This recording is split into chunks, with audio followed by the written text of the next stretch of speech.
Hey there everyone, this is Samuel Johnson and welcome back to the Steven Universe Retrospectives, and apologies in advance for the lines you can probably see going across my form.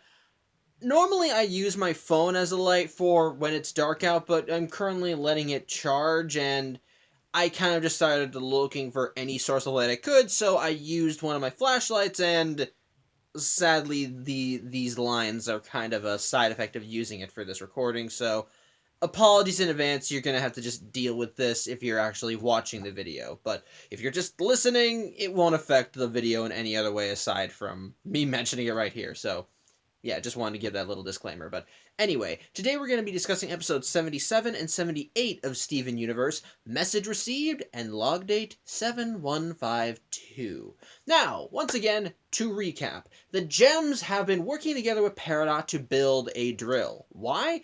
Because hidden within the bowels of the Earth is a gem superweapon called the Cluster, an artificial fusion made up of hundreds upon hundreds of gem shards that, once it forms, it will destroy the Earth. And since Peridot is stuck on the planet, she has no choice but to share that information with the gems and work with them if she wants to survive. However, while they did complete the drill, in order to get to the cluster, they needed specific coordinates for it. And so the only place they could get those coordinates was from a gem moon base, which was obviously on the moon. So they went to the moon base, but when they went there, the gems wound up clashing with Peridot slightly because the moon base also contained the original plans for Earth when it was supposed to be colonized. And when the gems saw that it would have resulted in the extermination of all life, well, they wound up having a little mini clash with Peridot because she thought it would have been an awesome plan. However, Steven managed to defuse the situation enough so that they didn't end up trading fisticuffs.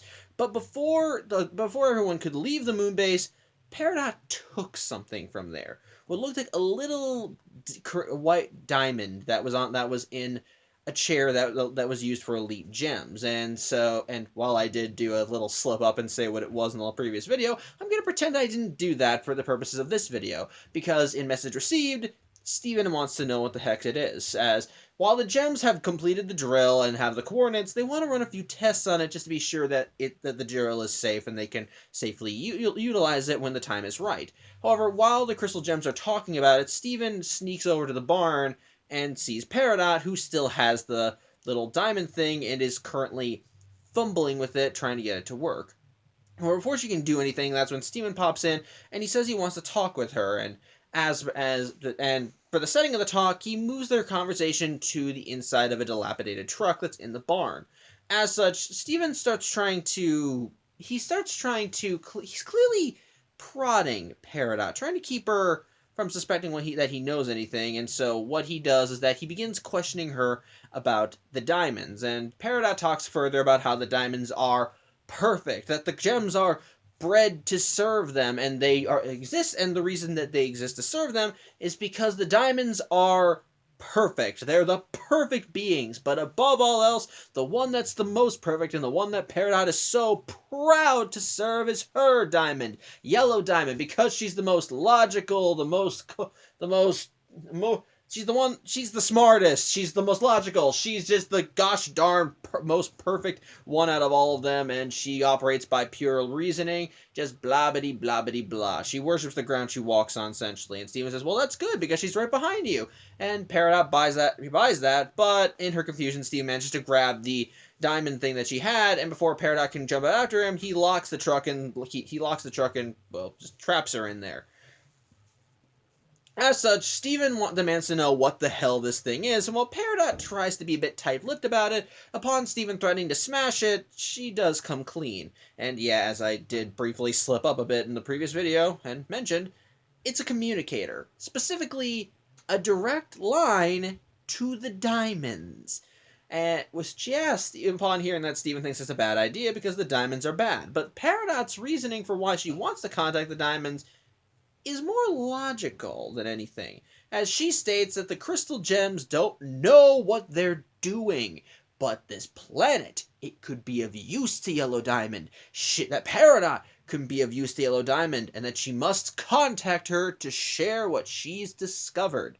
Steven, of course, thinks that's a terrible idea because guess what? The diamonds are the bad guys, so maybe, just maybe, it's not a good idea to contact them. So he pretty much confiscates the little diamond, that the little communicator that Peridot has, and despite her protests, he runs out to show his discovery to the Crystal Gems, who are just as shocked as Steven was when they find that Peridot's done this, as this makes it look like that she's still out to get them. As such, Steven is kind of grumbling, and while the gems are kind of puzzling over what to do, Garnet does console Steven somewhat by saying, look, you put a lot of your trust in her, that's not a bad thing, but sometimes people aren't deserving of that sort of trust. Which, I do kind of like that. That is a good, strong message, because, yeah, that's not wrong to have trust in people, but there are going to be some people who do take advantage of that. However, as Garnet is consoling Steven, well, that's when all hell breaks loose, as while the gems are wondering what to do with Peridot, the side of the barn explodes, and out comes Peridot in her giant robot. How did she get out of the truck? Simple. She rolled the window down. I actually kind of find that amusing. Yeah, she figured out how to roll the window down and pretty much just use that to get out of the car. So, as such, she decides to, well, just cause mayhem as she throws the truck at the gems, and while they manage to all duck and cover and not get hurt, in the confusion, Peridot manages to snatch the communicator away and makes a run for it. As such, Amethyst shapeshifts into a helicopter, which all the crystal gems pile into, and they chase after Peridot, and they do manage to tackle her right off of the road and damage her robot. Unfortunately, though, as they're fighting with her, she manages to squirm out of the robot and tries going right for the communicator. Steven tries intercepting her, and they begin fighting over it, and of course, Steven's saying, I trusted you after I bonded with you, we laughed together, but Peridot's still saying, no, that's your problem, you let your emotions cloud your reason, and unfortunately, as she and Steven are struggling with the communicator, Peridot manages to activate it, and, well, yeah, it's getting ready to communicate with Yellow Diamond, as one of the sides turns yellow and it begins, well, glowing yellow. As such, the gems, realizing that they effed up, end up taking cover behind what's left of Peridot's robots, Steven included, as the communicator opens up, and we see another pearl. Specifically, the first instance of another gem that's not the crystal gems, by which I mean, it's the first copy, so to speak. As Peridot mentioned back in the Back to the Barn episode, gems come in bulk, and we did see this in the Answer episode, where we saw our Ruby and the two other Rubies she had been stationed with, but that's a flashback. So, and the thing is, those Rubies were almost identical to the Ruby we know, aside from them being a bit more boisterous and our Ruby being a bit more grounded, but only a little bit more grounded, as we saw. In this case, though, we see another Pearl who looks a little different from the Pearl we know. What I like is that this is the first showcase that while all cuts of a gem are designed to fulfill the same purpose in different areas, the design of the gems does vary from gem to gem based on what they work in. Case in point, this is Yellow Pearl, Yellow Diamond's personal Pearl. And she's dressed in a onesie with big tufts, has similar pointy hair to our Pearl, and is very much a more anal version of her, to the point where it sounds like that Pearl has a nasal congestion when she talks. It's honestly kind of amusing, and the instant the communicator turns up, Yellow Pearl just starts chewing Peridot out because this is a direct line to the diamonds, and she doesn't have the authority to use it, and Peridot's defending herself by saying, look, I didn't want to do this, but it's an emergency and all other forms of communication have failed. And while Yellow Pearl tries to just shoo Peridot off, someone off screen asks her, why is someone using the diamond line? And while Yellow Pearl tries to say, I don't know, I was just about to send her off, the voice says, I'll take it from here, and moves the communication, or at least the camera feed, to her eye level. And it's here where we get the first on-screen appearance of a diamond. Specifically, Yellow Diamond. And what I do like is that the instant we meet her, you immediately get a grasp of her character. Actually, scratch that. Not just her as a character, but as a villain. Because personality-wise, she is very much, well, straight to the point. It's clear from the outset that she is very much get straight to the point. She is, in a way, Peridot was not lying when she talked about how she's the most calculated, the most goal-oriented, the most logical, because the instant that she starts talking with Peridot, she is just strictly business. No pleasantries, no questions about what the heck's going on beyond asking about difficulties in her mission. She really is just straight to the business, like, who are you?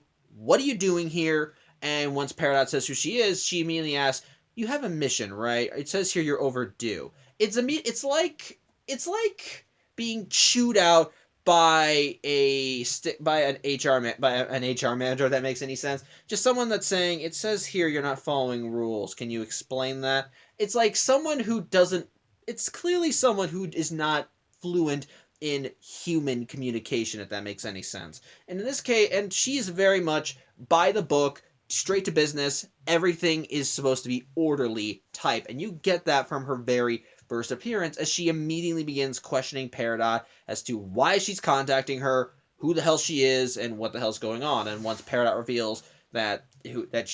reveals who she is, and that she was the Peridot assigned to check on the cluster on Earth, well, we do see some slight hints of emotion from Yellow Diamond, and it's very much cold and distant. As once she realizes Peridot's task was to monitor the cluster, her first question is, how is the Earth? And when Peridot says teeming with life, Yellow Diamond just looks annoyed and says organic life. You get the impression that while she is straight to business and clearly is just very much orderly and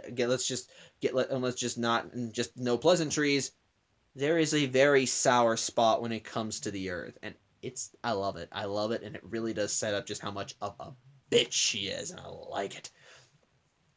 So as such, with that out of the way, she does want to know about she does start asking questions about the cluster and what cluster, and Peridot mentions that it's about to emerge shortly, and she also begins questioning Peridot as to why the hell she's so behind, why hasn't she tried contacting them? What happened to the Jasper she assigned her? Blah blah blah blah. And Peridot does say that the ship crashed, but when Yellow Diamond asks how it crashed, rather than say the crystal gems interfered, she just says it was an accident that occurred while they were landing. Which Yellow Diamond says that she'll make a note of it in her report and say pretty much just tell her she'll be written up for incompetence, so to speak. But bottom line, Peridot has actually fulfilled her mission. She's given an update on the cluster, so all's well that ends well, right? Yellow Diamond will just send a ship to go pick her up. Unfortunately, Peridot does not want that, or unfortunately for Yellow Diamond in that regard, because Peridot instead insists that there's actually one other reason why she called, the real reason, as she puts it. And what she wants to do is that she proposes to Yellow Diamond that they terminate the cluster. The reason for this being that she thinks that the local biological ecosystem on Earth produces potential resources to the Gem Empire that are solely unique to the planet, and that if they let the cluster emerge, they'll be losing all those potential resources, and it may not be worth sacrificing all that just for this geoweapon. And while Peridot is getting ready to excitedly explain different solutions she can come up with, Yellow Diamond just annoyed and just tells her to shut up, and that at the end of the day, all she wants is her cluster, and she wants Earth to go boom. That is it. And Peridot's not happy about that, as she begins arguing with Yellow Diamond, and Yellow Diamond starts getting annoyed, which goes back into kind of how anal you can tell she is. As I mentioned, she's very much just straight to business, no pleasure talk, no casual talk, just say what you need to say, then go away. So it's clear that she always has like a set goal that she has with just a conversation. She knows what she wants, but she has a very specific means to get there, just one straight line to get there. It's clear that she has a plan for how things to go, but if things start deviating, that's when you can tell she gets impatient. That's when she starts getting upset. And case in point, when Peridot starts questioning her, she starts getting angry. as when she questions, she yells at Peridot and says, "Are you questioning my authority?" She says, "No, I'm questioning." Peridot says, "No, I'm questioning your objectivity," which, yeah, that's not good either. And this actually gets Yellow Diamond so angry that she gets out of her chair and she just starts chastising Peridot, telling her, "You failed at every mission, you have failed at every turn, and the only chance you have to redeem yourself is to follow this one simple command: just leave the Earth and let it die. Do you understand?" At which point Peridot says, "I'm not gonna do it. There are things on this planet worth protecting." And I want to make something clear.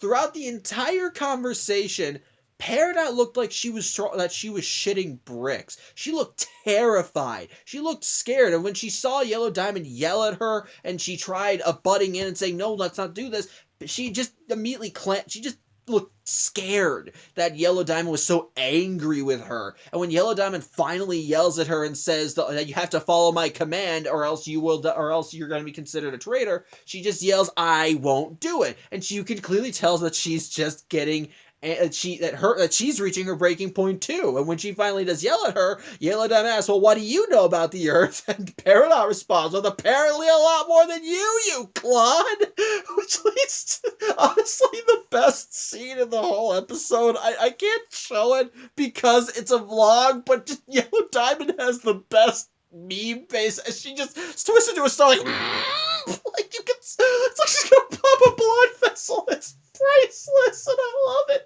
I'm sorry, I'm laughing so hard right now. It's a great face and I love it. I took a picture of it. I might use it as the thumbnail for this episode. I just might.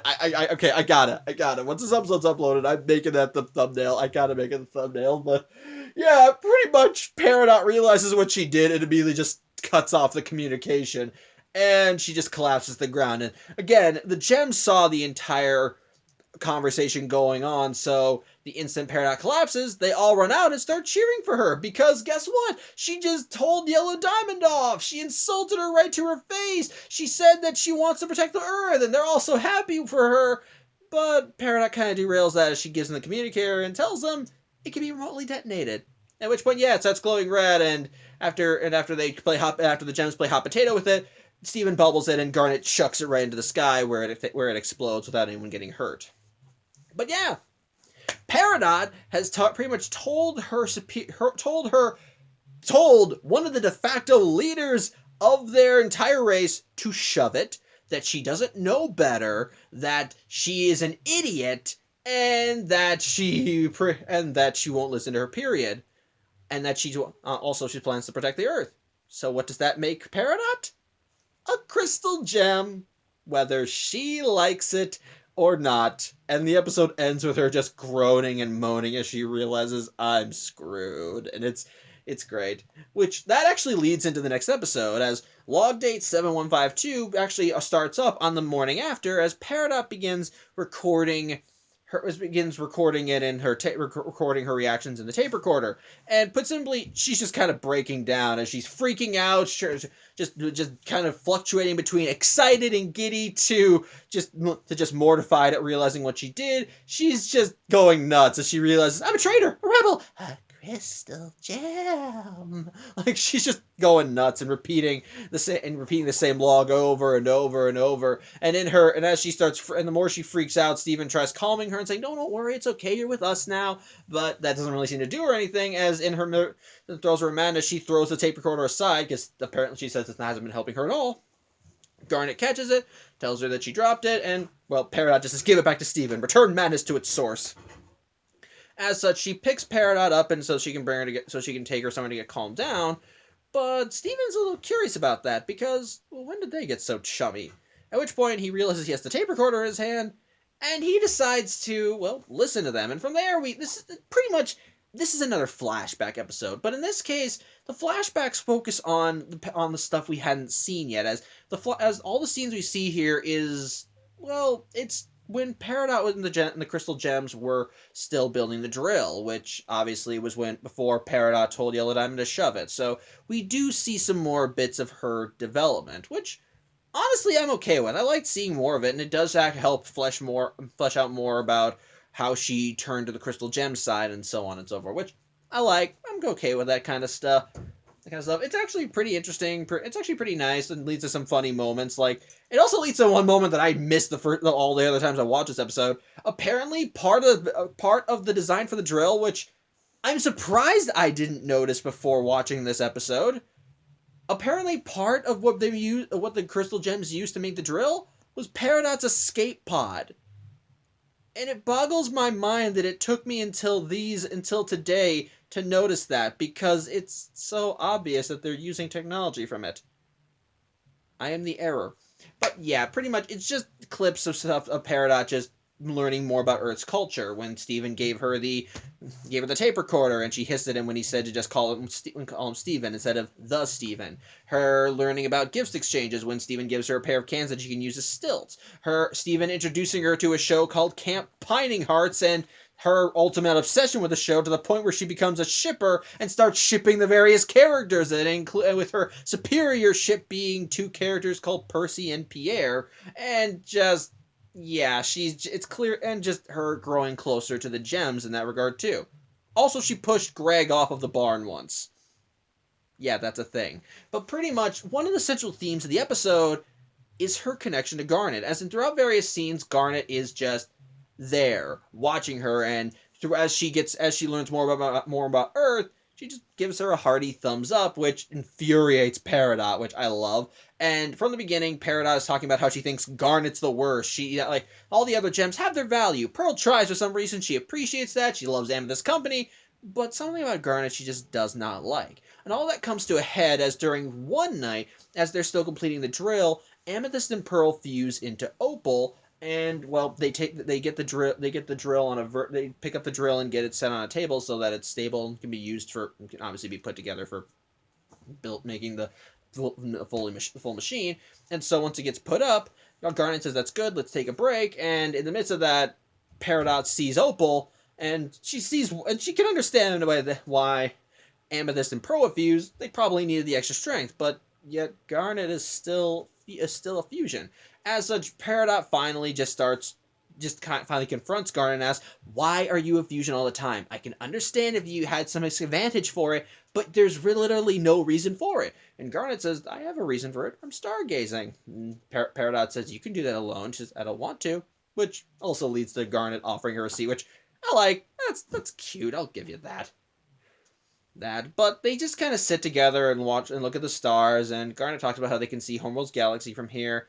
And Garnet does mention that they're different, but she appreciates those differences. But if Peridot wants to actually understand fusion, then maybe they should just fuse, which does fluster Peridot something fierce. But she does decide to try and give it a shot as she goes against the cans that Steven gave her, and she and Garnet do try to do a fusion dance, but just before they fuse, Peridot chickens out, which, while Peridot is still freaking out about it, Garnet at least appreciates that she tried to put in the effort and tried to understand her more. And so, but once again, Peridot asks, "Why are you a fusion all the time?" And Garnet's response, "I'm Percy and Pierre," which I love how that's how she gets Peridot to understand her. Essentially, she just used the terms that she'd understand. And Peridot's reaction is like, "Oh!" I love that. I think that's just great. So, but ultimately, the episode ends with Steven finishing up the recordings, and it turns out that Garnet and Peridot collaborated on one of the recordings, as Peridot lamenting that she wanted to understand fusion, but instead she gained a better understanding of Garnet, which I like that. I like that we get that, but then, as she finishes that up, it turns out Garnet took over the recording, and yeah, she knew that Steven was going to listen to all the recordings, and that, yeah, she knew that he shouldn't have, but he obviously wanted to know what was going on and was interested in knowing why they cared. But at the end of the day, he should probably give it back to Peridot. And so he finishes the recording. Garnet finishes their talk with Peridot in the present day to calm her down, and Steven gives her the tape recording, and they all give a thumbs up as Peridot blushes. So, okay, let's talk about message received. As I mentioned in the previous episode, it's clear that things were coming to a head with Peridot, because you saw the progress that was being made with her as the episodes went along. You saw her getting closer and more chummy with the gems, in each in different places at different times. Steven obviously was the first one she grew closer to because he treated her like a person, like a scared child, and he actually did give her respect and did teach her things about the Earth she didn't understand, and the more time she spent with him, the more she trusted him, to the point where when Steven vouched for the crystal gems, she decided to trust them, not because she wanted to, but because Steven said they were okay. So there we go. And from there, you saw her gradually working alongside the gems, respecting their abilities, having more intimate moments with them, and just growing and just building better bonds with them, to the point where you could say that they weren't enemies anymore. But in the It Could Have Been Great episode, you saw that there was still tension because she was still loyal to the Gem Empire and even celebrated what Earth could have been, even though it would have resulted in the extinction of all life on it. And so when you see her take the communicator, it adds another wedge in there, because it just makes you wonder what she wants to do. When you learn that she only stole it because she wanted to contact the diamonds, of course, it makes you feel like that all of her character development's been undone. But the thing is, despite that, when you actually know in advance that she was trying to convince Yellow Diamond to spare the Earth, a lot of her arguments suddenly make sense, because at this point, it's clear that she wanted to have both sides. She wanted the Crystal Gems mission to be successful. She thought, I understand what you guys are trying to do. You're just doing it wrong. If I contact Yellow Diamond, I can convince her that this planet has worth as is, and she'll spare it. She'll see that it's got inherent value as in itself, and you guys won't have to worry about anything. You can see what her logic is. There's just one problem. Yellow Diamond's a prick. Yeah, that's another thing I kind of like. It really does show. Another thing that I like about it is another thing that helps showcase how villainous the Diamonds are. She really did not give two shits about Peridot. And when Peridot did try talking to her, she just said to her, "I'm not interested in the thoughts of a puny Peridot." She genuinely, it showcases just how high and mighty she really saw herself compared to how high and mighty Yellow Diamond saw herself in comparison to other gems. And keep in mind, Peridot was the queen of high and mighty, so that probably took her down a peg or two. But again, I do like that. It showcases that despite the new friendship she built, she was still hoping desperately that the diamond that she idolized so well would be able to understand reasoning, would be able to understand her logic, because she's supposed to be the most logical gem. She's supposed to be the most centered. She will understand, right? No, she does not understand. She just wants Earth dead, and she wants it done in the most efficient way possible. And if you tell her that that's not going to happen, she will tell you why you are an idiot and why you deserve to get pushed or get punched in the face. Well, actually, scratch that. Not punched in the face. It's more like crushed under her boot heel. It's clear that but at the same time, that works for Peridot's character development, because it finally does bring to a head the new friendship she's built, throwing them against her past loyalties. Because, well, as someone on Tumblr once said, I forgot who it was, essentially Peridot's character growth was essentially just undoing programming. Like I said, this is the life that Peridot was used to from the moment she was, well, born, so to speak. This is her lifestyle. How the gem hierarchy works is all she's known, and she's never seen a problem with it. But then she starts spending more time with the gems, seeing more of Earth, seeing how they operate, see what they actually are fighting for. And it causes her to start questioning things. And ultimately, the final push and finally gets her to fully go over to the gem side is realizing that her precious diamond is not as infallible as she thought she was, as she tries to give logical arguments to Yellow Diamond, and Yellow Diamond tells her to shut the hell up. I love that. It finally makes Peridot realize, no, It finally makes Peridot choose a side, and when push came to shove, she chose her friends. She chose this puny, pathetic blue rock in the middle of space over her entire empire, because ultimately this place, as she says in a later episode, is a place where she started living. It's where she built friendships. It's where she started learning things for herself. And she doesn't want to throw any of that away just for the sake of a single geoweapon. And that ultimately leads to some really great character development as you see her tell Yellow Diamond off. It brings it to a head and officially has her joining the Crystal Gems, much to her own chagrin. I love that. It really is nice. It's a great capstone for her character arc. Again, I love the meme base with Yellow Diamond, and it does offer some good points of contention when it comes to redemption arcs. It is good to give trust to people, but sometimes some people aren't worth it. But this episode also showcases why it's a good idea to still offer that olive branch every once in a while, because even if there are good people that take advantage of that, sometimes people will take the branch and return the favor.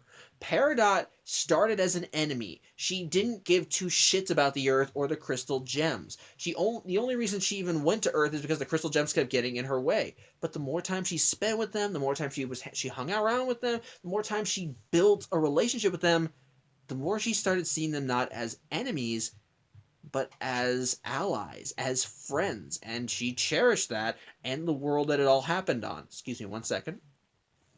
Sorry about that. But anyway, yeah, she started seeing the gems as more allies. She got to know them more. Started seeing them come outside of just step outside of the molds that were set for them. And in turn, that made her grow. It made her become a better person. And like I said, she didn't want to throw any of that away. Hence why she pretty much told Yellow Diamond to shove it. But yeah, I think that's a satisfying ending. And another thing that I do like is that we finally get to see a diamond. Now again, technically we did see a glimpse of a diamond in The Answer, but again, that was mostly just Garnet's perception of Blue Diamond based on her memories of the event, and even then Blue Diamond was shrouded and Garnet spoke for her because it was a story she was relaying to Steven. So I'm not really going to count that. This is the first time we actually see a diamond in the present day. And yeah, Yellow Diamond is very much a presence. It's very much a good first impression for a villain, or bad first impression, depending on how you look at it. But it really definitely leaves a lasting impression as we see her, as like I said, she is straight to the point. She's cold. She is all business. She has a straightforward. Her logic is single-minded, and you can see just how haughty and arrogant she is. And that emotion really doesn't, and that while she tries to show no emotion when it comes to her logical decisions, the most emotions she clearly feels are anger, arrogance, and malice, as when she asked Peridot about the Earth, it's clear that her faux concern, or not faux concern, her concern was faux. It was fake concern, is what I was saying. And she clearly was just wanting to know, and she clearly just held no love for the Earth, wanted it gone, and ultimately when Peridot didn't do what she wanted, you just saw the very dark, the very angry and dark person underneath as she lost her patience and told Peridot, "Let the planet die and come back now, or that is an order." I love it. It does well in establishing her as an imposing presence, especially when you see how big she is compared to a gem. Case in point, Yellow Pearl. Well, she comes up to her shit. Like, she comes up to, like, I guess if I had to compare, Yellow Pearl is probably this big compared to her. Imagine I'm Yellow Diamond. You get what I mean. She's very much big, tall, and imposing. Her outfit is very regal, very much imposing and forceful. It's definitely strong. It's definitely is a great first impression and very much a shit your pants. Oh, this is a big bad kind of thing. But kind of like when you first saw Jasper. Whereas Jasper was muscle, this is power, and she just exudes it.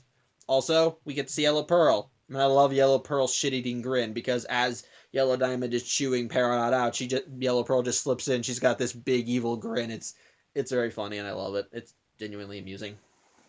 But Yeah, overall though, Message Received I think was a great episode. It was a great episode as it brought a capstone to Peridot's character development. Really gave her a great moment when she told Yellow Diamond off. Actually introduced Yellow Diamond, and also did a good job at showcasing that yeah, sometimes there are people that aren't deserving of kindness, but also does well. But also do well in showcasing that there is still reason to do that because sometimes that kindness pays off, and yeah, the Crystal Gems now have a new ally. Which yeah, I like that. I like seeing Peridot as an ally. I liked seeing her as an enemy. She was interesting, and I openly admit even when I first saw her when I first started watching the episodes, I thought she's gonna be a friend later, ain't she? So I like seeing that. I like seeing her now as a official member of the team, and the developments that come from that. Especially since her joining the Crystal Gems does lead to kind of a more personality shift. She's still very much anal and sorry, had to close the door. She's still very much anal and still full of herself, but now she's doing it as a friend, so I love that. That's amusing. As for Log Date 7152, that one is also kind of an afterword, an epilogue to Peridot's character development, while also offering character development for her and Garnet. As I mentioned, there's Chindy. As I mentioned, Peridot had episodes with each of the Crystal Gems, save Garnet. Steven, obviously. Pearl, we saw that in Back to the Barn. Amethyst, too far. Too far had that when she accidentally insulted Amethyst and, well, dealt with the consequences and learned that there are some lines you can't cross. But we never really had one for Garnet, and Log Date 7152 is that. It not only offers us some honestly amusing moments where you see Peridot as she is continually growing, including her learning that apparently whenever you get a gift, you have to say, wow, thanks, which she uses in later episodes. We also see her just kind of learning more about Earth's customs, like going back to when she pushed Greg off of a roof. She did it because she saw a ladybug fly and wanted to see if all Earth specimens could fly too.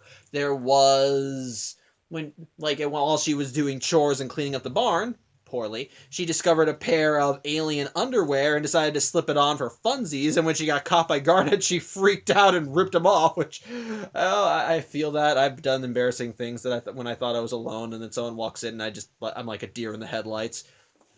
And then just little by, and even on top of, and just seeing her getting more social, which finally does come to a head when she and Garnet have a moment to talk, and she wants to understand Garnet, I'm just gonna give the spoiler warning right now. Peridot never fuses with any gem at any point throughout the rest of the series, and the reason for that was she was supposed to be a representation of the gem equivalent of someone who is aromantic slash asexual, and since fusion is supposed to be an analogy for relationships, both romantic and or sexual, depending on the situation, well, it makes sense why Peridot would be uncomfortable about that if she was supposed to be Arrow Ace.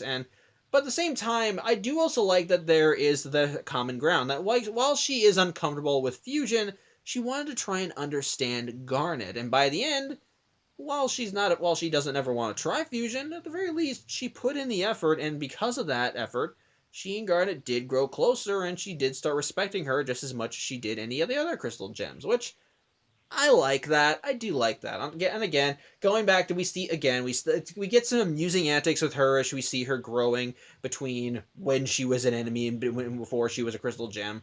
We see again, it was kind of funny seeing her. Like there was one scene where after Steven catches her rewatching the same Camp Pining Cards episode, he showed her. She just from that one episode, she created an entire chart and has this long-winded explanation that when Steven hears it on the tape recorder, he fast forwards and it's hilarious.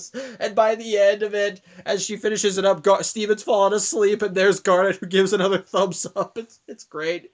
It's just Log Date 7152 is just a nice little epilogue to Peridot's character development, showing the moments that showed her continue to grow, while also showing us her and Garnet bonding in their own unique way. So yeah, overall, both I think are really good episodes. Message Received finally brought everything to a head. We got a good look at one of our next big bads in the form of Yellow Diamond. We got some nice moments with Steven as we see him had to kind of learn a lesson, but also also kind of strengthening and encouraging his thoughtful mindset when the olive branch he extended did pay off. And finally, again, like I said, it brings it acts as a nice capstone for her Peridot's character development as she now officially joins the Crystal Gems. So yeah, like that. And like I said, Log Date 7152 is a good little epilogue, and she capstones everything, recaps everything, shows us things we didn't see, while also giving us our Peridot Garnet episode. So overall, yeah, that's about it. They get both are good episodes. So yeah, thank you for watching. I'm Samuel Johnson, and tune in next week where the gems finally get the chance to confront the cluster and manage to once again find an old friend. So till then, I hope you have a good night, and take care. See ya.